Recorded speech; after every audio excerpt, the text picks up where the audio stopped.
Okay, so first I'm going to check my orders and then I'm going to gather my supplies before I go into the room. I have all my stuff ready. Come in. Hi, I'm Valerie. I'm going to be your nurse today. Can you tell me your name and date of birth? Naomi Violante, 9/24/2000. And I'm going to wash my hands and I am going to provide privacy, so I'm going to make sure that the door is shut. I'm going to make sure the curtain's pulled if there is one. And then I'm going to explain what we're going to do today. We're going to do 4 assessments. That's what your doctor ordered. So we're going to do a musculoskeletal assessment, abdominal assessment, a cardiac and neurovascular assessment, and then also a respiratory assessment. Do you have any questions? Okay, great. And then I would raise the bed, but we're actually going to start on the floor, so I'm going to keep the bed down. So if you could, yes, stand up for me, please. And if I could have you just walk across a few steps and come back.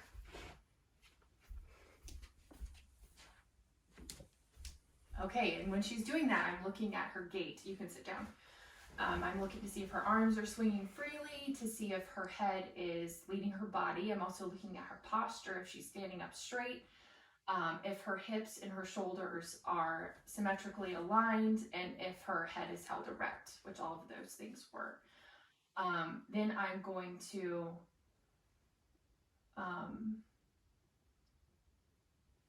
check your spine, so if you could stand up. Okay, and I'm assessing while she's standing up if there's symmetry between her joints, her muscles, her extremities. I'm comparing them side to side. I'm comparing their size, and it looks like everything is symmetrical. So I'm going to check your spine. So I'm going to check to see if her scapula are symmetrical. If they're parallel, I'm going to place my hands on her scapula, and then I'm going to have her bend over and touch her toes, just like straight up. Straighten up your legs and just like perfect. Actually, we're going to do that over again. So you're just going to stand up straight, bend straight over, touch your toes, okay? Lean back up, and then I'm just assessing to see if my hands stayed in the same place symmetrically and parallel, and they did. Okay, so you can sit back down on the bed. We're going to check range of motion for all of your joints. So we're going to use the elbow as an example, and I'm going to have you do a flexion and extension 5 times to check for the range of motion. And do you feel any pain, tenderness, or cracking when you do that? No? Okay, so when she does that, it is active. She's doing it herself. If I were to help, it would be passive. So when I'm helping, I'm feeling the joint. I'm checking to see if there's heat, tenderness, any swelling, or if there's nodules, and there's not.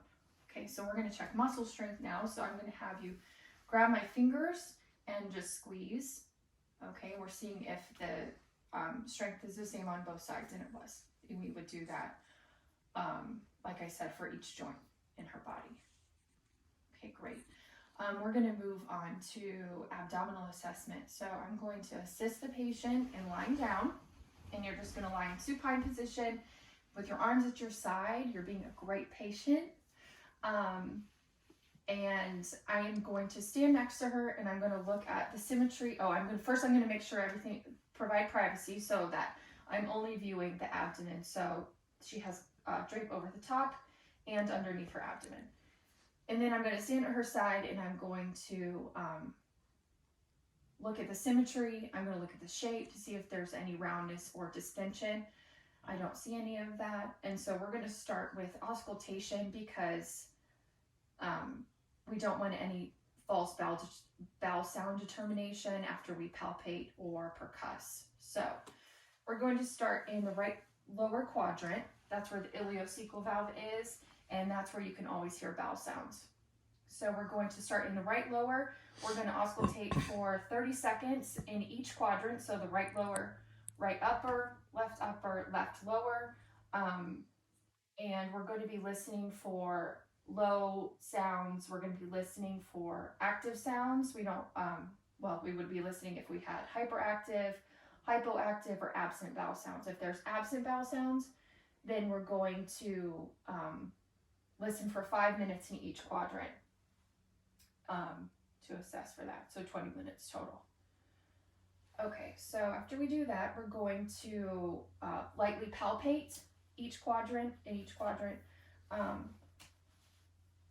so we're going to start in the right lower quadrant. In the right lower quadrant, we would palpate for the cecum and the appendix. The right upper quadrant, liver and gallbladder. Left upper quadrant, we would palpate for the stomach and spleen. And then the left lower would be the part of the descending colon and the sigmoid colon. Okay, and then we're going to move on to percussion. So we would percuss 2 to 3 places in each quadrant, and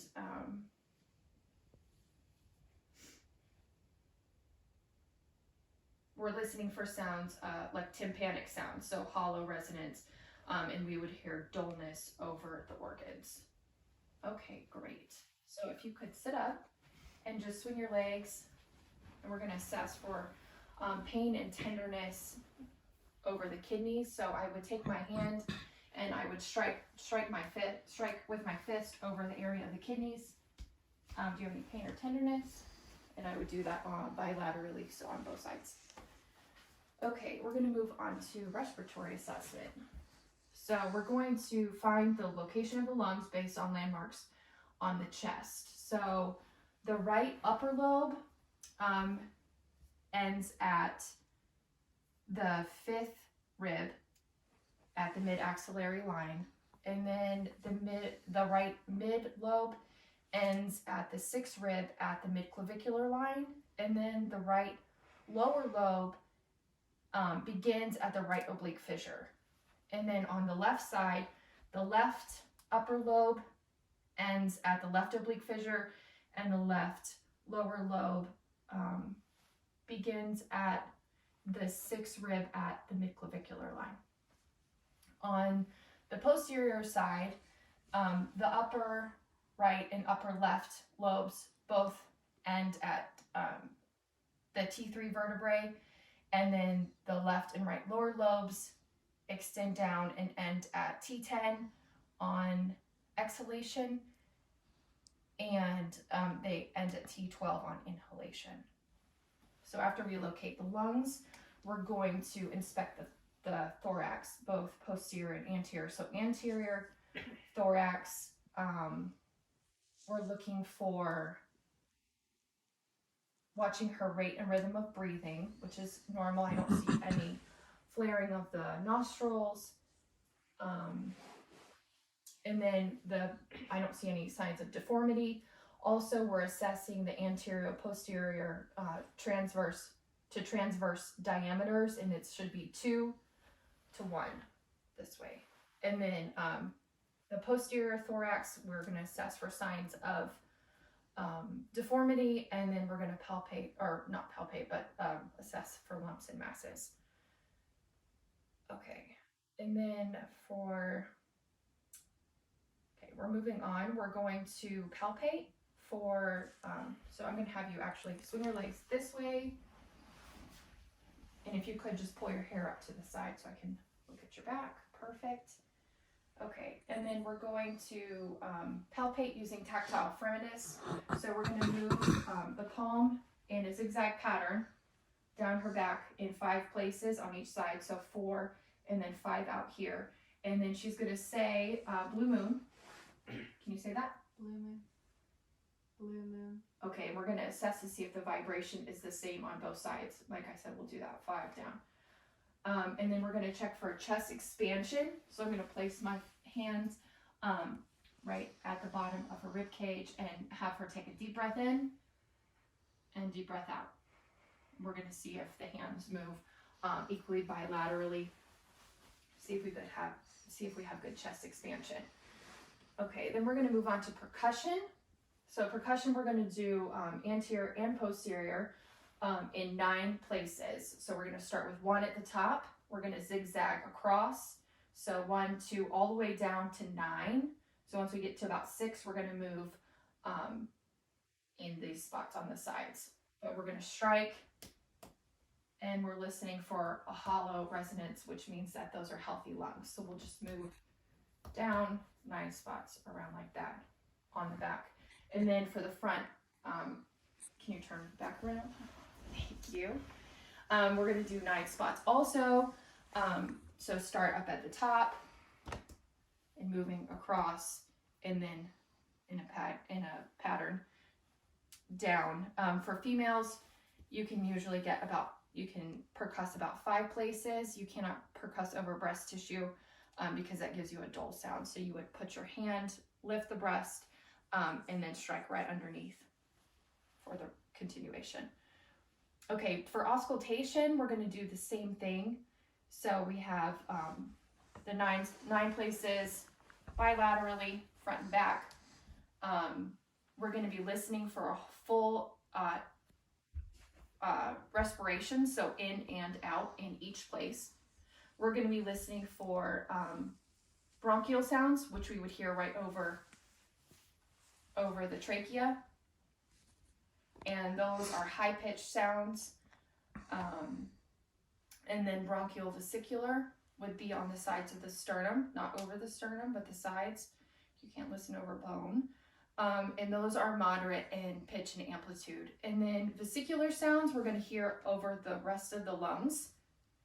And those are low and soft, and they're kind of a rustling sound. Okay, and then on the back, we would do the same thing. Can you rotate again this way? Yeah, just this way. And you can pull your hair again too. Okay, so we wouldn't hear bronchial sounds on the back. We would just hear bronchiovesicular, which would be on the side of the spine, and then vesicular in not over the scapula, but around here.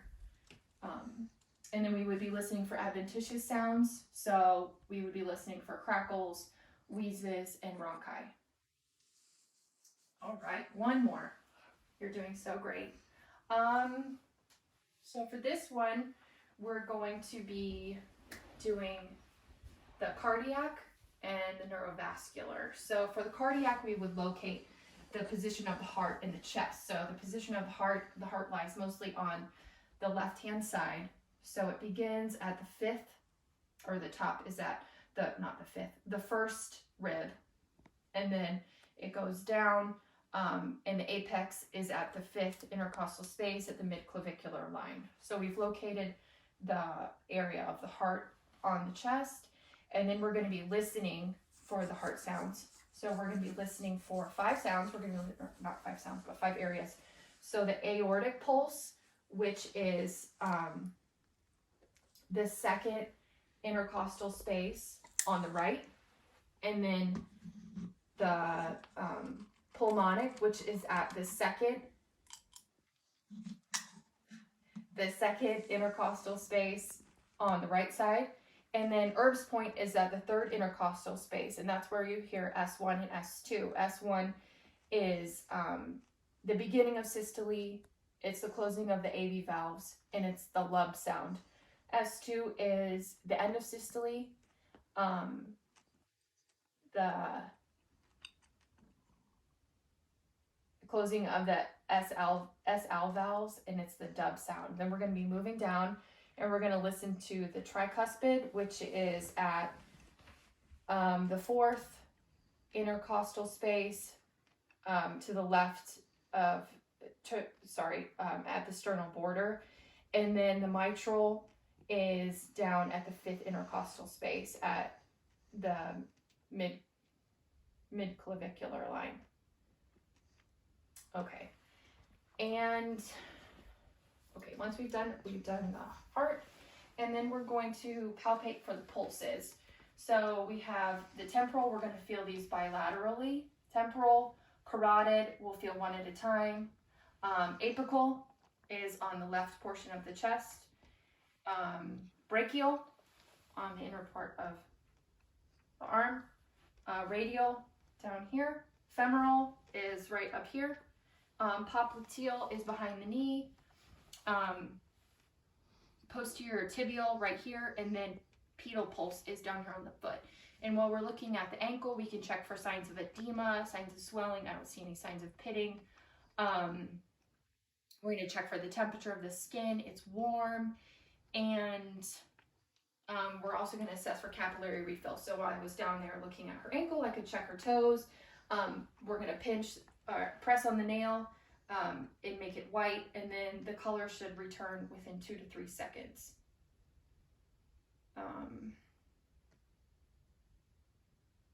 And then also for her extremities, we're going to check the 5 Ps. We're going to check for the color. We're going to check for pulses. We're going to check for pain. Do you have any pain in your extremities? And then we're going to check for paresthesia and paralysis. So paresthesia is numbness or tingling. Okay, you've been a great patient today. I am going to return your bed to the lowest position. I'm going to check to see if my patient needs anything else. Do you need anything else? Okay, I'm going to make sure that your call light is close by. I'm going to dispose of my PPE. I'm going to wash my hands. I'm going to clean any instruments that I use for the patient, and then I'm going to document everything.